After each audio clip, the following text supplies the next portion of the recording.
Thank you very much.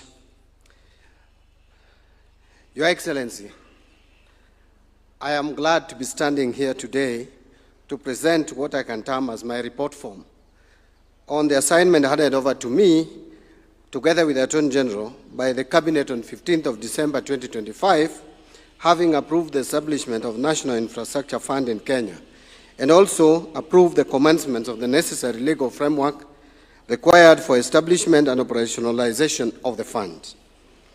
My appreciation, Your Excellency, goes to the leadership of the National Assembly, and more particularly the Committee of Finance and Economic Planning, who efficiently managed this process and delivered the final bill in a record time.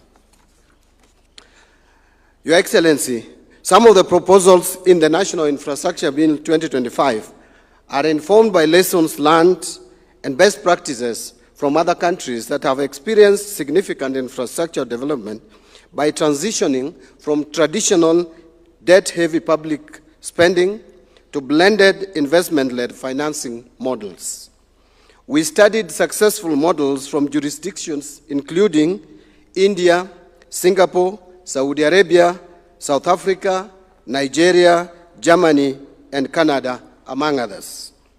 Your Excellency, it's also worth noting or saying that signing of the National Infrastructure Act into law is the wider delivery of the Kenya Kwanza manifesto as approved by Kenyans in the last election, and this was a promise which was in black and white in that manifesto.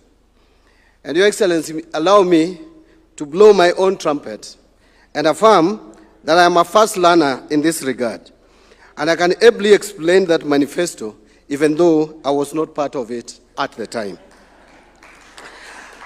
But Your Excellency, it is also worth noting that even Azimio coalition, where I belonged then, and Azimio is not there anymore, but where I belonged then and sat in the Economic Council, we also had a similar arrangement where we had also proposed that we would set up a fund to deal with infrastructure development, even though we didn't call it a bank as your own manifesto did.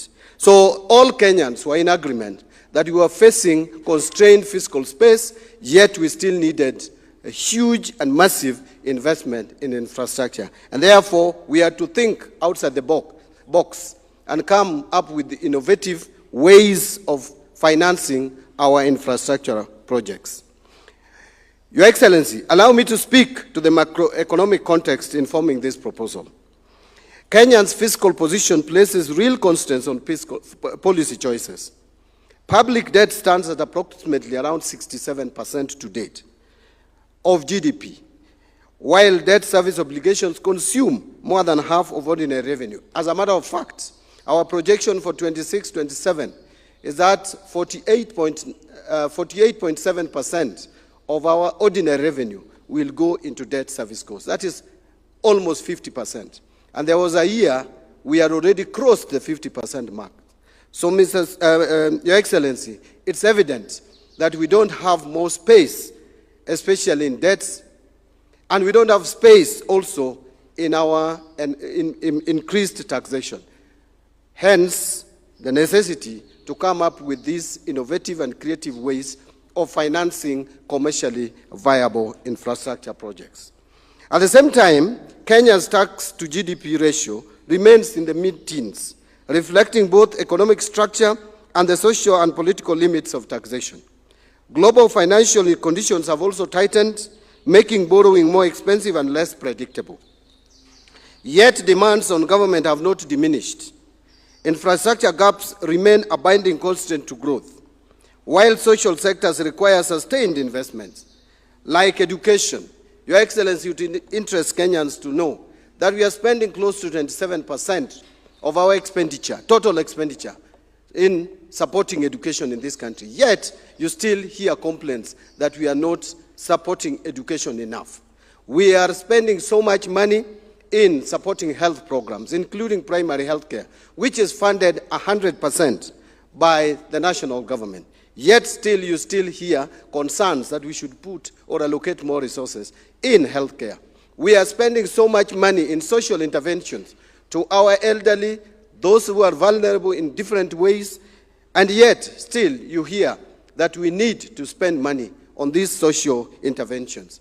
And therefore, Your Excellency, there is need to take out of our budget some of the commercially viable infrastructure projects. And this includes, and not limited to, the following. One is the airports and seaports. Two is our national highways, those which are commercially viable, and there are many, and we have identified them. Three, we also have energy sector, which needs more funding. We are